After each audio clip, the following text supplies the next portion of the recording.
Assalamualaikum warahmatullahi wabarakatuh. Welcome back to Miss Ais channel.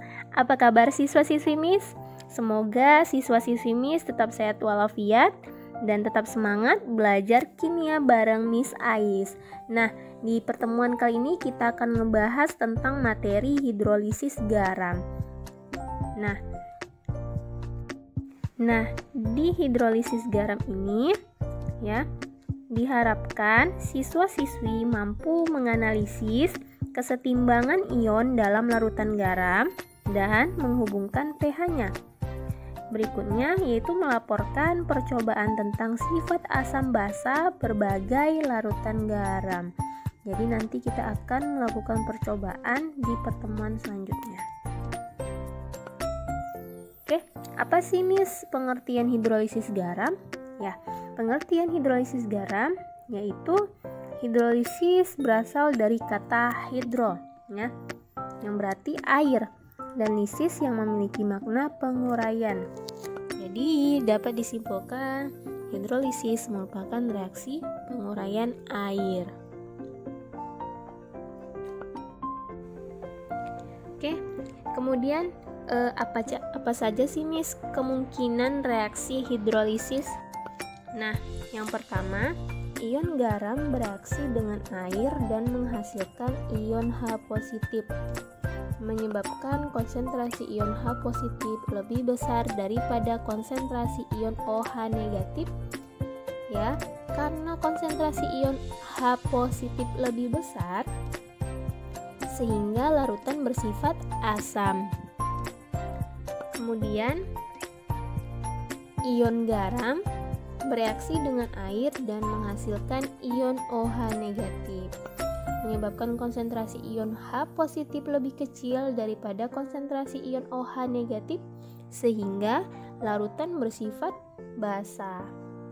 Kemudian, kemungkinan yang ketiga yaitu ion garam tidak bereaksi dengan air, sehingga konsentrasi ion H positif dan ion OH negatif di dalam air tidak berubah.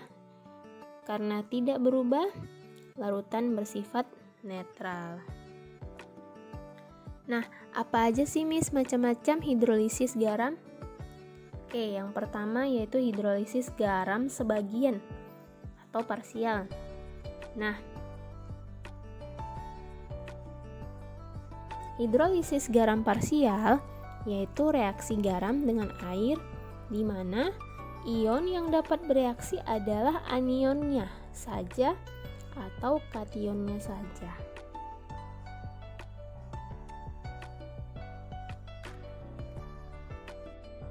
Nah, garam yang mengalami hidrolisis sebagian yaitu garam yang terbentuk dari asam lemah dan basa kuat, kemudian garam yang terbentuk dari asam kuat dan basa lemah.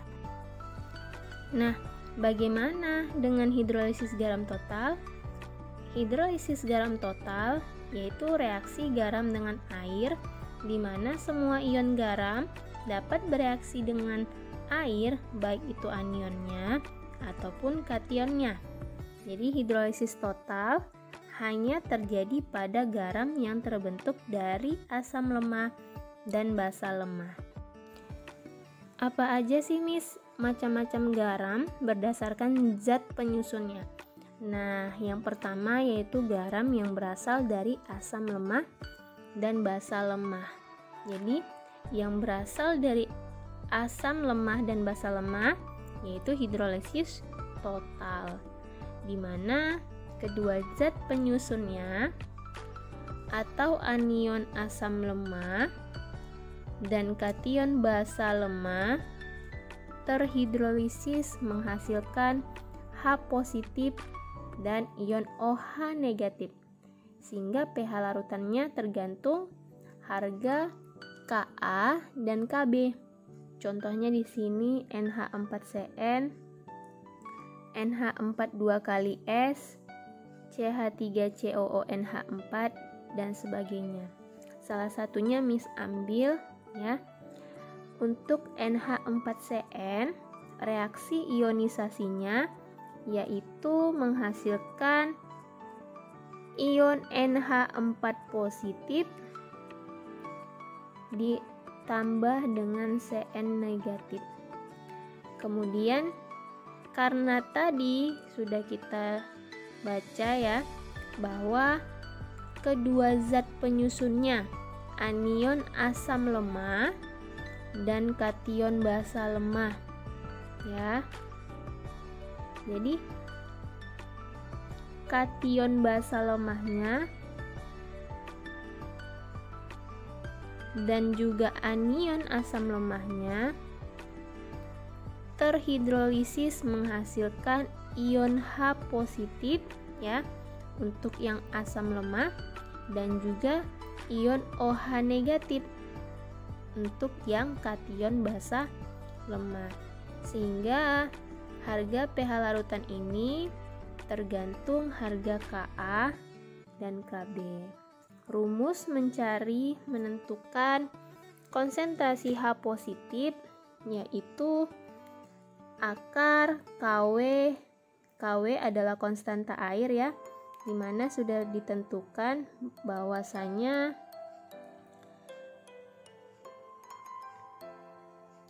Kw.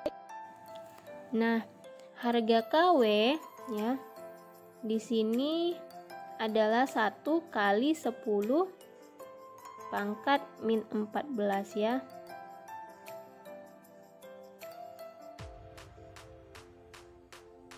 Nah, dikali Ka disebut adalah konstanta asam dan Kb adalah konstanta basa. Jadi untuk mencari konsentrasi H positif yaitu akar Kw kali Ka per Kb. Nah, untuk mencari konsentrasi OH negatif ya. Karena kan di sini kita yaitu terhidrolisis menghasilkan ion OH positif dan OH negatif. Jadi jika di dalam soal ditanya bagaimana cara menentukan konsentrasi OH negatifnya, maka rumusnya akar Kw per Ka dikali Kb.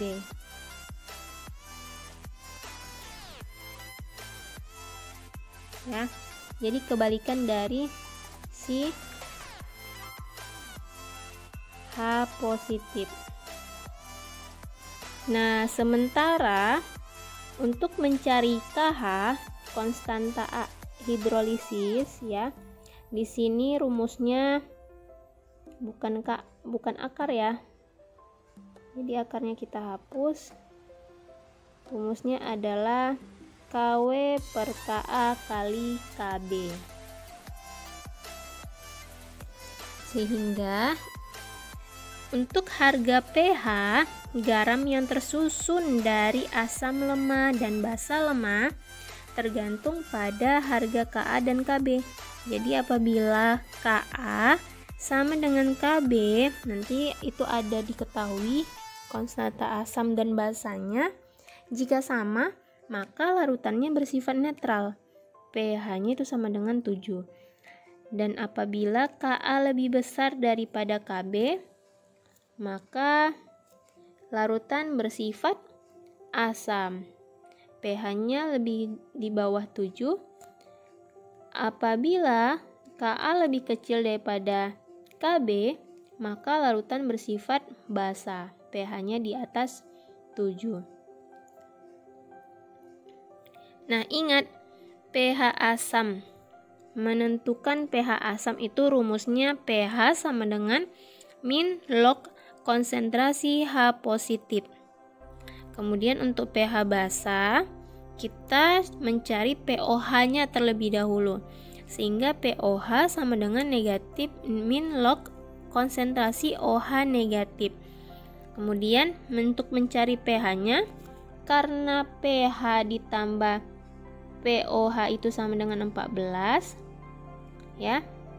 Maka pH sama dengan P14 dikurang POH.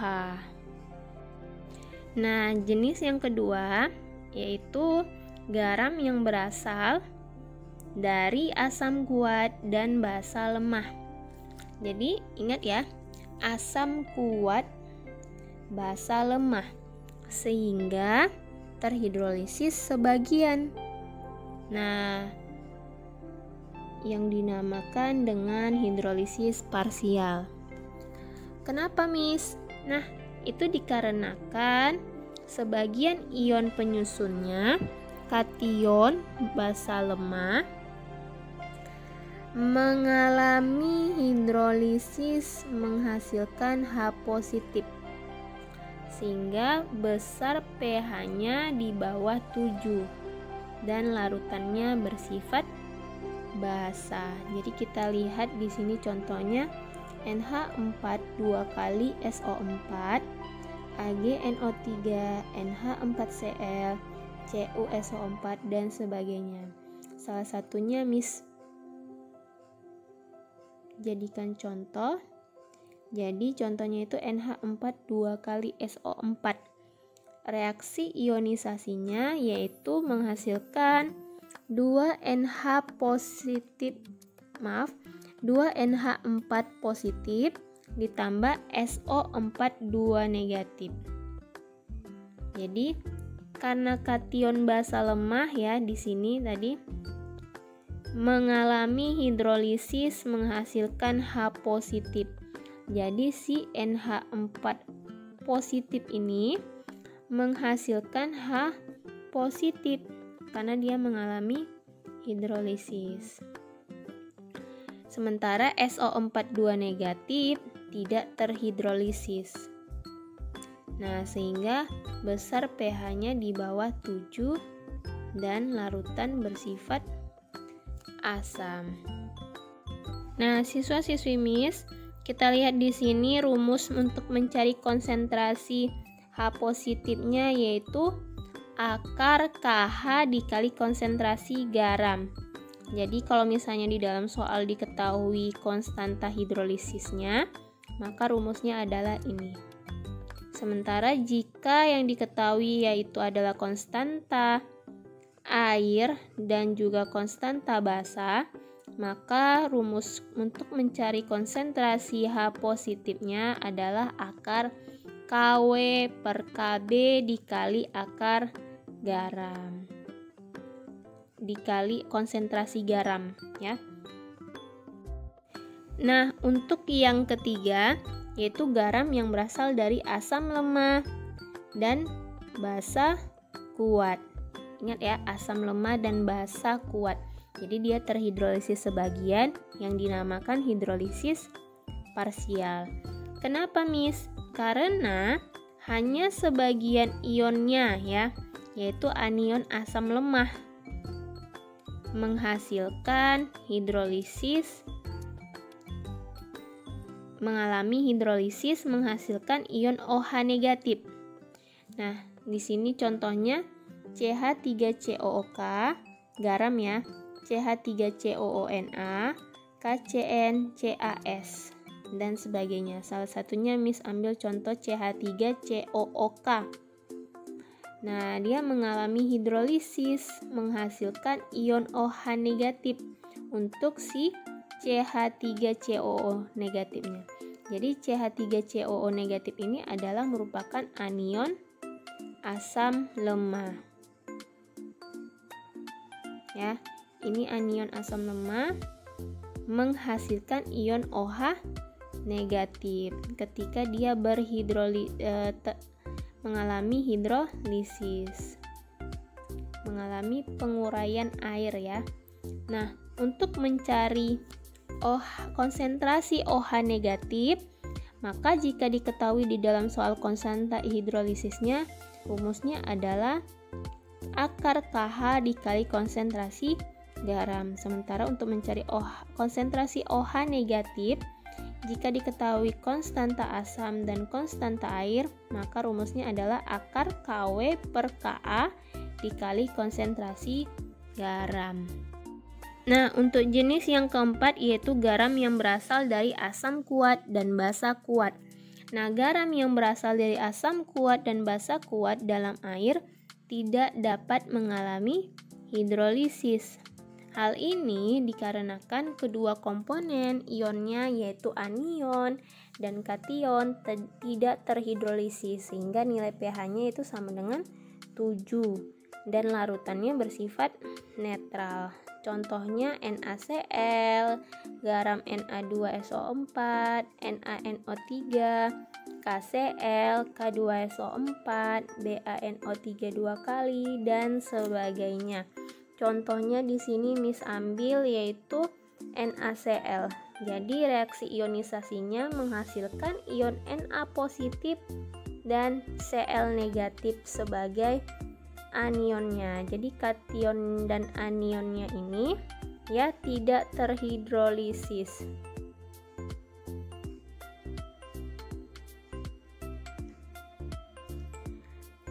Nah, reaksi hidrolisisnya Na positif ditambah H2O itu tidak terhidrolisis. Begitu pula dengan ion Cl negatif. Nah, berikut tabel asam kuat dan asam lemah, basa kuat dan basa lemah yang Miss lampirkan ya. Silakan diperhatikan.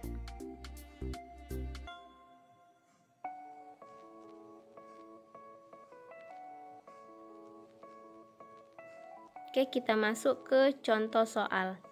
Nah, yang pertama yaitu pH dari NH4Cl 0,4 molar ya, sebagaimana biasanya kita ya harus ada diketahui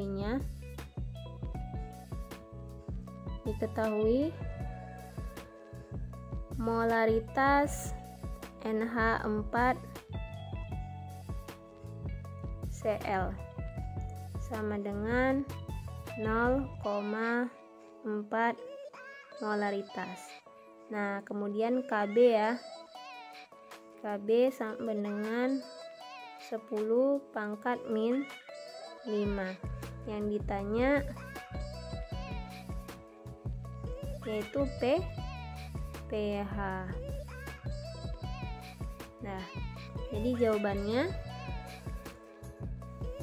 jawabannya karena di sini yang diketahui adalah Kb, maka untuk mencari pH-nya kita harus mencari konsentrasi H positifnya terlebih dahulu.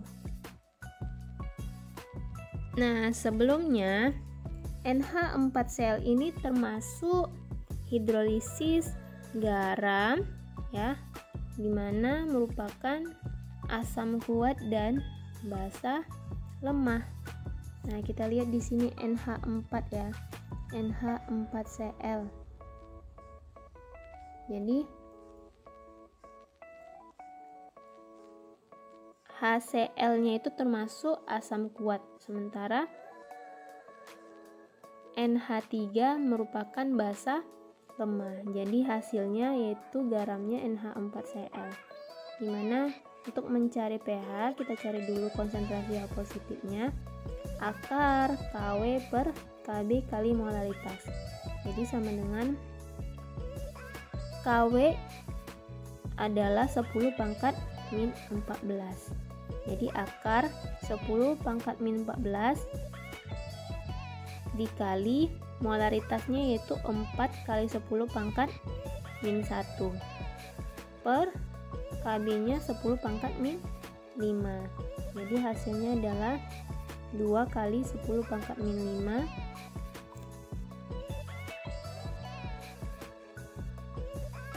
ya, karena di sini 10 pangkat min 14 ditambah 10 pangkat min 1 hasilnya 10 pangkat min 15.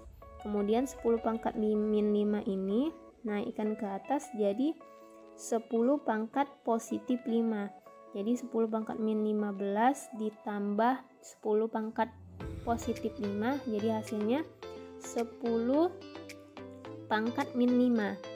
Nah, akar dari 4 adalah 2. Jadi pH-nya min log konsentrasi H positif, yaitu min log 2 kali 10 pangkat min 5, hasilnya 5 dikurang log 2. Nah, yang nomor 2 yaitu pH dari larutan NH42 kali SO4. Jadi di sini molaritasnya 0,1. Nilai Kb NH3-nya yaitu 1 kali 10 pangkat min 5 adalah.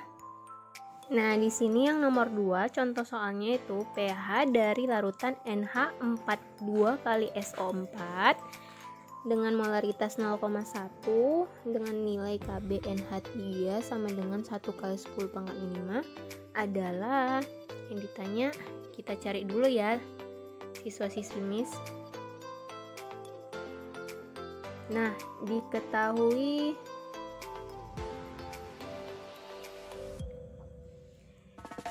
molaritasnya NH4 2 kali SO4 sama dengan 0,1 molaritas. Kemudian Kb sama dengan 1 dikali 10 pangkat min 5. Nah, yang ditanya adalah pH-nya. Jadi ingat ya, siswa-siswi Miss harus paham menganalisis soal. Jadi di sini larutannya yaitu NH4 2 kali SO4. Nah, yang kita ketahui bersama, NH4 di sini merupakan basa lemah, sementara SO4 asam kuat. Nah, asam kuat ya.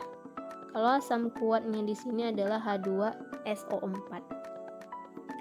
Jadi reaksinya yaitu dimana menghasilkan NH4 positif dan SO4 2 negatif.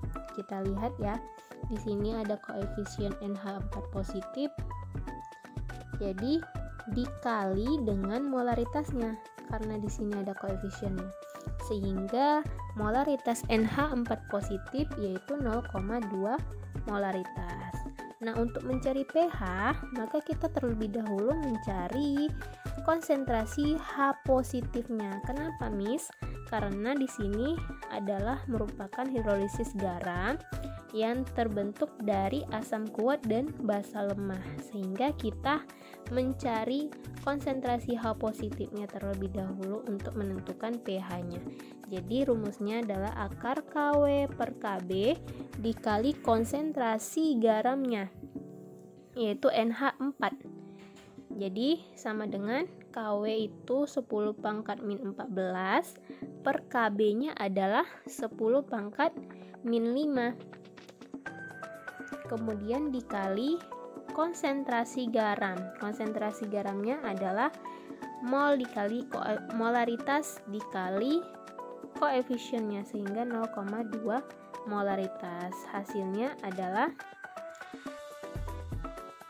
1,4 dikali 10 pangkat min 5. Jadi pH-nya itu adalah min log konsentrasi H positif, jadi min log 1,4 kali 10 pangkat min 5, hasilnya adalah 4,85. Nah, untuk contoh soal yang nomor 3 yaitu tentukan pH dari larutan yang terbentuk dari hidrolisis garam NaCN dengan molaritas 0,01 molaritas jika diketahui KaHCN-nya sama dengan 1 dikali 10 pangkat min 10. Jadi kita lihat bersama ya. Dalam soalnya di sini adalah NaCN. Jadi yang diketahui ini adalah asam, konsentrasi asam ya. Sehingga di sini merupakan ya. Nah, perhatikan siswa-siswi Miss di tabel asam lemah. Nah, HCN di sini merupakan asam sianida, merupakan asam lemah. Sehingga untuk soal yang nomor 3 di sini merupakan NaCN ya. Na-nya yaitu basa kuat.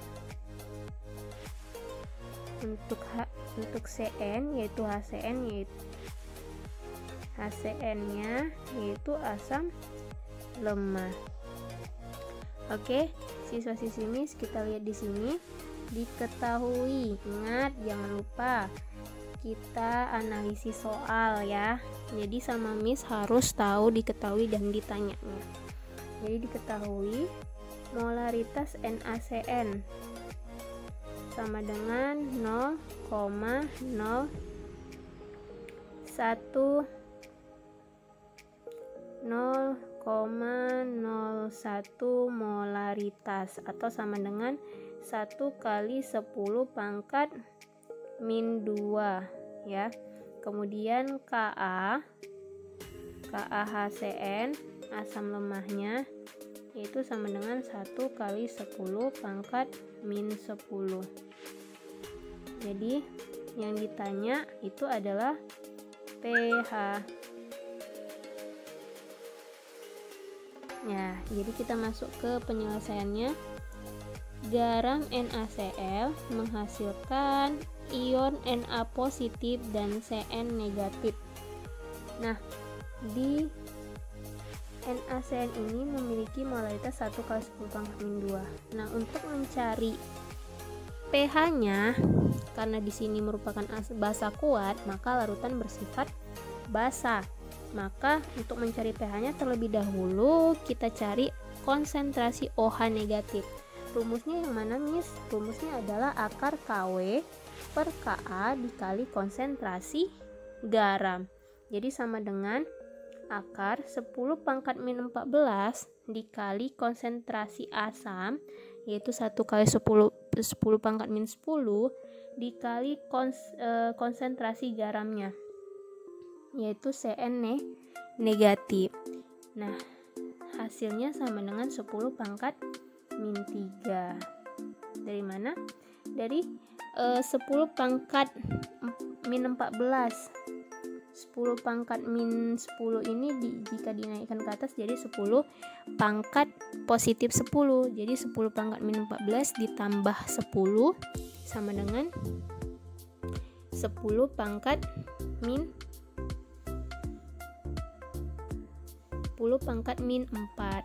Kemudian dikali 10 pangkat min 2. Kemudian dikali 1 kali 10 pangkat min 2. Min 4 ditambah min 2 jadi 1 kali 10 pangkat min 6. Akar dari 10 pangkat min 6 hasilnya adalah 10 pangkat min 3. Jadi min 6 dibagi 2 kalau akarnya ya, hasilnya seperti ini. Kemudian setelah mendapatkan nilai konsentrasi OH negatif, maka kita cari pOH-nya yaitu min log konsentrasi OH negatif. Jadi min log 10 pangkat min 3 hasilnya 3. Nah, pH rumusnya yaitu ya, ingat yang sebelumnya Miss sampaikan, pH sama dengan 14 dikurang pOH. Ya. Yang ini. Sehingga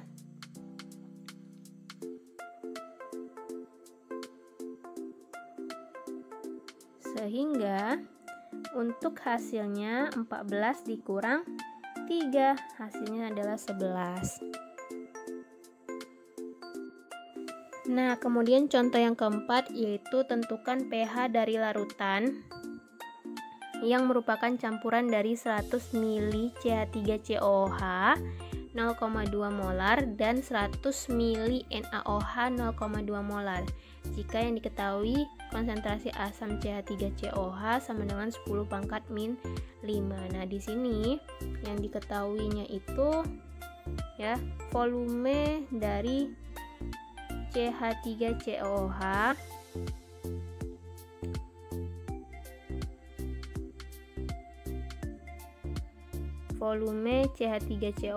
yaitu 0,2 molar. Kemudian molaritasnya si CH3COOH untuk volumenya tadi 100 100 ml ya, 100 ml. Kemudian setelah volume kita cari kita tulis molaritas CH3COH 0,2 molaritas, kemudian volume si NaOH yaitu 100 ml, kemudian molaritasnya NaOH 0,2 molar, dan Ka ya, Ka nya di sini 10⁻⁵. Kemudian untuk ditanya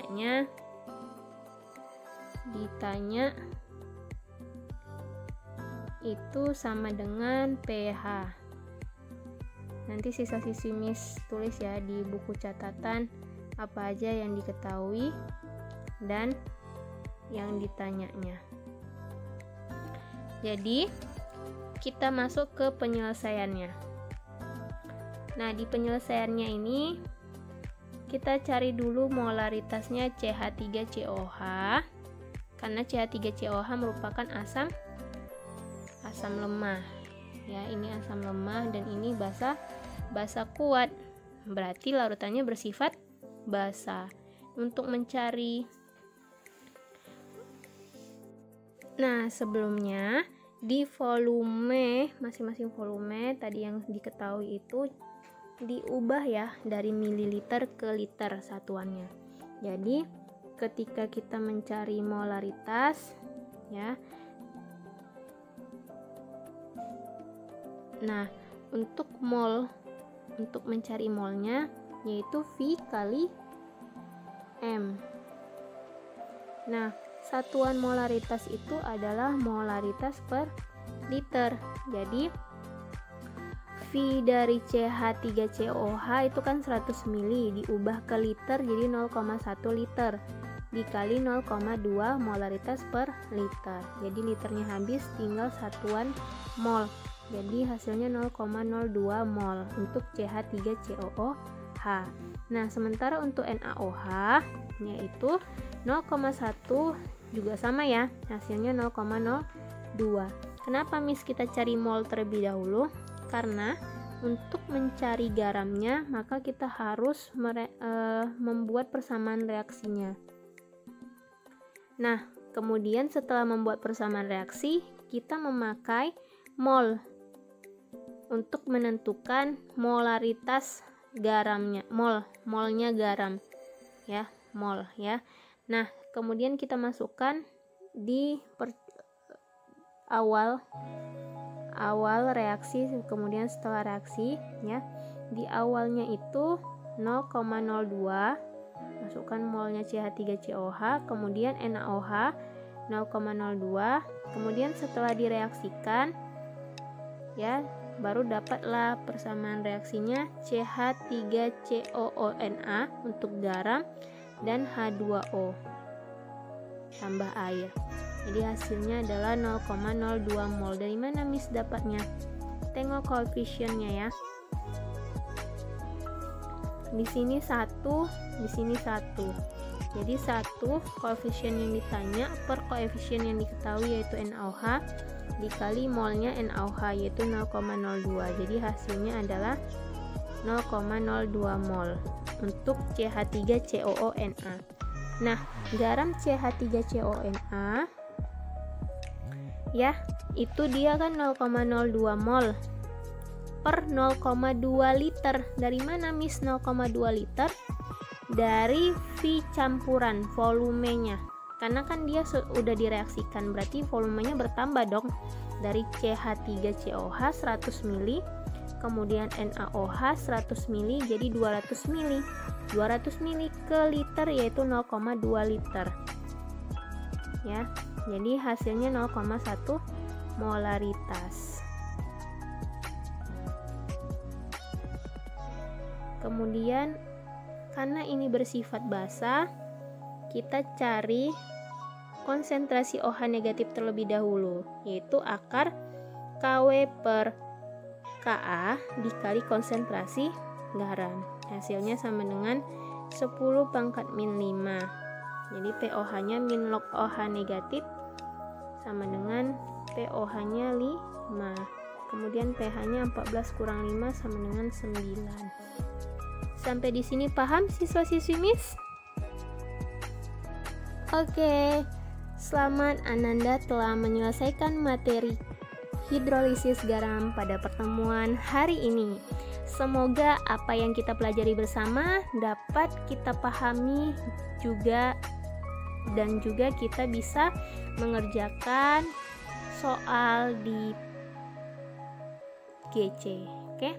Nah, siswa-siswi Miss, thank you for today, and the last I say to you all, Assalamualaikum warahmatullahi wabarakatuh. Selamat mengerjakan tugas siswa-siswi Miss.